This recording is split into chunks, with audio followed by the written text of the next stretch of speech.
Hi, everybody. My name is Laura Cain, and I'm going to present today information about the MoMA, the Museum of Modern Art in New York City. We're going to take a look at its history and then all of the educational opportunities that are available at the museum. So first, let's just take a look at how the museum started. It was founded in 1929 by three women, Lily Bliss, Mary Quinn Sullivan, and Abby Rockefeller.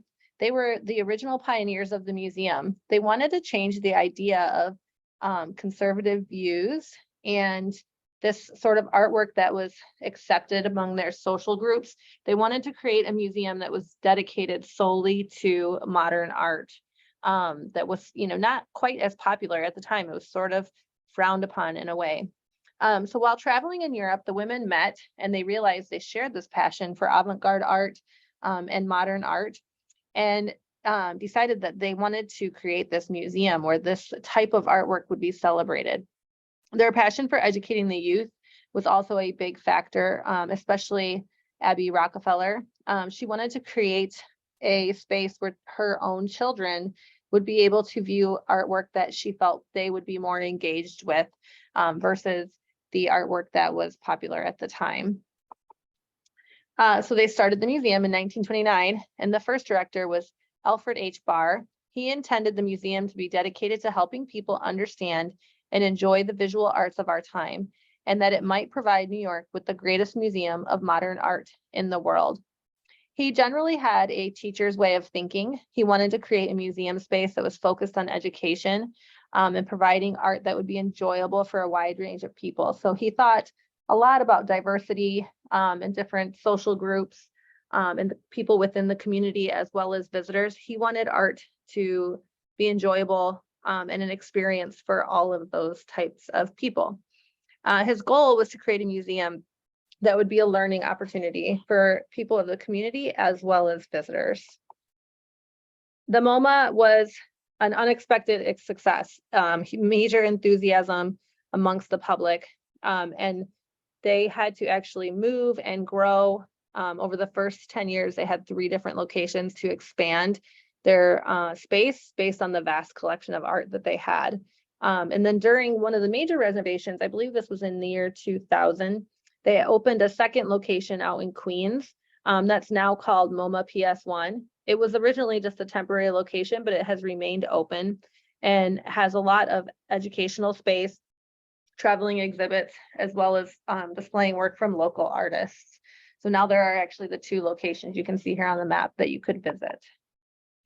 In terms of education, I found this quote on the website, which I thought was really important because it kind of explains the whole philosophy of the museum. Educating about art in a way that adds value to our lives. So this is different for different people. And so that goes back to their idea of diversity and creating a space that celebrates art that everyone can come in and enjoy. In 1937, they started an educational program. It was just a pilot, but it was so hugely successful that they actually have now since turned that into a whole educational department. And these are just some of the photographs from previous times and current of students in their space working and learning. So let's check out the site. It's www.moma.org. Here is the fee structure for people that would want to visit the museum in person. But here's the fee structure for that. But I'm going to take you over to the website and kind of walk you through some of the different portions.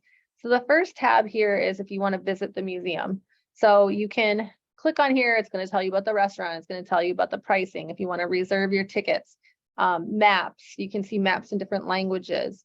You can book a tour, different information. Also, if you clicked over here on the side, it would give you some information on MoMA PS1. So that's all under the visit tab. Then if you click on what's on, it's going to tell you what events are happening, what's currently in the galleries, some history on the exhibition. The events tab is really interesting because it gives you a day-by-day calendar essentially of everything that's going to be happening. So today, Wednesday, June 7th, you can see the art lab is open from 11 to 5. They have this film being shown, The Messenger 2009. And you can type in a different date. You can look through a calendar, which makes it really nice for planning a visit. Now, under this tab, I thought they had some interesting educational opportunities, which I'll go into more detail in a minute. But they have information on the collection, the artists that they display work from. This is really helpful, this art terms, and I'll show you that in a minute. Gives a lot of different art terms that students could look up and use. Audio and the magazine. And then the last tab here is going to take you to a different website. This is their store where you can buy different things. So when I first looked at this, I really didn't feel like, oh, there's not a lot of educational information on here. I'm surprised this is all they have. But if you scroll down all the way to the bottom, you find some additional information. So information about the museum, how to support the museum, become a member, how to donate, different research projects that they have going on at the time. And then under this tab is where you'll find the core information on education. So if you click on teaching, this is going to take you to the educational department's information. So first, again, I scrolled through here and I was like, okay, here's some people having, sitting in a lecture. And I'm thinking this isn't a lot of information here.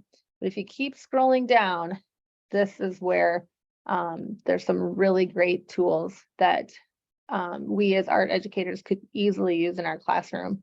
So here under this tab, weekly lessons, they have a whole series of different types of media that you might want to be exploring with your students or even for yourself. So let's say you want to do a painting project. In elementary, I do a lot of watercolor projects with my students. So here they have an example of an artist, Sam Gilliam, create an abstract watercolor painting. So if you click on there, it takes you straight to a lesson plan that you could print out and use with your students. So here's an example of his artwork. It gives you great questions to discuss with your students when looking at the artwork. So what colors do you notice? What colors are blended together or combined? Tells you a little bit about the artist. It has a link here that you're able to click on, which will take you directly to works and information about the artist. So here's 8 online works that they have of this artist. So students can do additional research and see additional examples of work by that artist. It gives you step-by-step instructions of how to create a similar type of artwork. So if your students are appropriating this artist's work, it gives you, using a very wet brush, it's going to give you step-by-step instructions of how to create that work, and then a great email to share your results so they can see how this is actually working for students in the actual classroom. And then this was really helpful with this lesson because they give you some video or some photographs showing other students that are creating this work. And I know my students always like to see photographs. So if you want to look through the different medium, you can look there. That's a great resource. Then back to that teaching section. They have lessons for early learners, which I'll go through in a minute as well. This is really useful, especially for me as an elementary teacher. Videos you can show your students. There's also videos in here that are helpful for teachers, professional development, looking guides, online courses. All of this is really useful for educational purposes. So some ways that I would use this in my classroom, kind of go back to the slides here, using modern art and the MoMA site in the classroom. So for me specifically, I'm going to focus on elementary art. So one project that I have done in the past with my students is a project about the artist Kandinsky and looking at how he's showing emotions related to music. So going back to the website, if you go up to the top, artists, art and artists, you can click on the artist tab and it takes you to a search engine. So you can type in the artist you're looking for.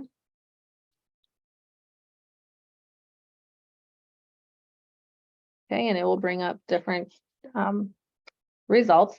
So the first one, so students will immediately see this great, colorful, bright artwork by Kandinsky.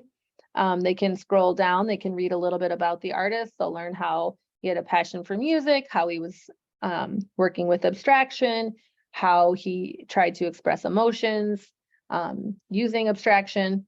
And then if they scroll down, they'll start to see works by that artist. And this is cool for students, I think, because they're going to see something that we're showing them that relates specifically to the project that we're doing. So probably very bright, colorful, abstract lines and shapes, but they'll look through here and see that he has such a wide range of artwork, not just sticking with one genre or one type throughout his career. So I think that's helpful for students. But so looking up this specific artist, I think would be a great tool for students using this. Another thing that they could look up as well is the art terms. So if you go under the art terms on the website, abstraction right here, right? So they could look up what that actually means. Abstract expressionism, they can look up what this means. Obviously more fitted for Kandinsky, and see different types of artwork that the artists are creating that are actually just many of them displayed in the museum. And to do that project, the way that I did this project, I would have added that in because it's a great resource tool for students to connect with the artist more than me just showing them a picture. They're seeing that this artist is part of this museum and part of art history. So going to the website, doing the artist research using the art and artist tab. And then this is a project that I did with my students where they listened to different types of music and tried to, really young students, I did this with kindergarten, trying to express how they were feeling and how their bodies moved, listening to the different types of music. So whether it was a piano ballad or Rage Against the Machine, just, you know, reacting to that sound. Another type of lesson that the MoMA has, which is really helpful, and again, something that I would use in my classroom, is I work with the elements of art with my students a lot. So if you go to MoMA.org, teaching lessons for early learners, I'll go back to the website here and show you. Scrolling all the way down to the bottom, clicking on teaching and scrolling down. Here they have specific lessons for early learners. So divided up in categories like seasons, elements of art, just some of the basics, social emotional learning, which our students all need right now. These are some different categories that they have. So if you're doing a lesson on shapes, you can look here. I usually do a lesson on shapes with my third graders, which a lot of you have probably seen based on Reginald Loren. And this is another artist that I hadn't even thought about connecting with that lesson. My students are learning the difference between organic shapes and geometric shapes. They're learning about quadrilaterals. They're learning about different types of lines. So clicking on that early learners tab, you're able to find this great lesson by Elizabeth Murray. And this is what it looks like. So again, they have an image, they have some information about Elizabeth Murray, they have questions to ask your students. What do you notice about the painting? Choose a shape or a section and trace it with your finger. Some information on how to create a collage in a similar style.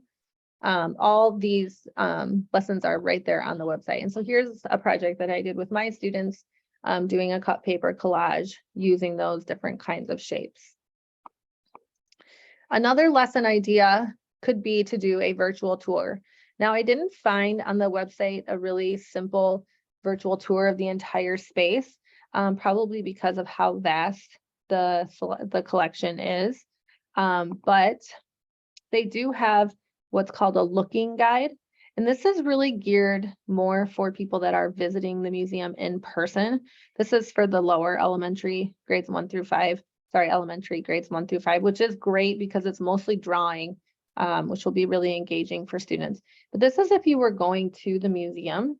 But I thought this could be tied together with a virtual tour. Now, under the events, when you go to what's on, if you go to events, you'll find some videos But I thought I'm just gonna try to find, what do they have on here for virtual tour? So I just went to the search, the little looking glass, and typed in virtual, and they have programs that will come up immediately. So right under here, virtual views, scrolling down, I do Cezanne drawing with my students, talking about drawing from observation. So here's a really short video that they have on the artist. So your students could come on here, play this short video, and use that looking guide to fill out and make this connection with the artist. So that's another lesson opportunity. If you were to visit the museum in person, they have what's called the Art Lab. This is on the second floor of the museum and has a lot of hands-on learning opportunities. So painting, building, light boxes. This is all learning educational opportunities for young students within the museum. And they also have a lot of great tours. So if people were going to do a field trip there, you can go and they can create field trips that kind of are geared towards the different age groups. So that's for people obviously that live close and are able to do a field trip to the museum.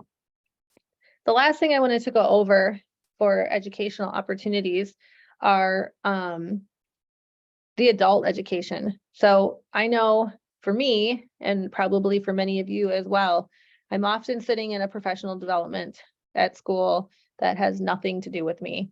I mean, I guess it's not nothing, but you know, I'll be sitting in a guided reading professional development course, which I don't teach guided reading, or I'll be sitting in a math tools professional development. And the way that I teach math in art is very different from the way a student is learning math in their general classroom. So sometimes I feel that things are not focused on what we would need for professional development. So they have this great opportunity here on the MoMA website. And I'm going to switch, I'm toggling a lot back and forth, but I'm going to switch over here to the MoMA. And again, scroll all the way down to that teaching tab.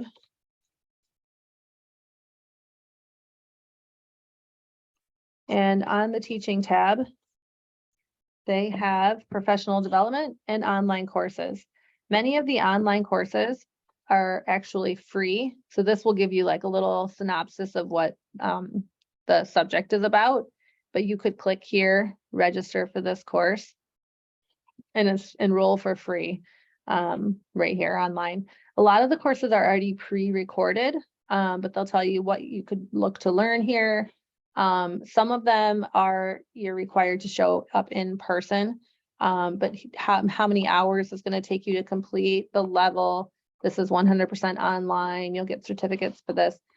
So a lot of these courses are free. So this is really helpful, I think, for professional development. They also have, and some of these seem to be a little bit of the same, but they have this professional development section here, and they will tell you right here on the side tabs, whether it's a teacher workshop, connecting, online courses, recorded professional development sessions. All of these things are available here. A lot of them come with certificates that you can take back to your program, your school program, to show that you've provided or participated in this professional development. And also, I don't think I showed you, this is where the in-gallery looking guides are. So going back to that virtual tour section, they have them right here. So for the lower L, 1 through 5 is a lot more drawing. And then if you go through the 6 through 12, they do some more writing prompts in the looking guide. And so those are some of the things that I've found to be really helpful in terms of education and what's available on this website. All of the images used, unless otherwise noted, were created or were edited by, credited to the MoMA.org. And some of the images of student work was from my own personal collection. I hope this gave you a good overview of the MoMA, the Museum of Modern Art, and thanks for listening.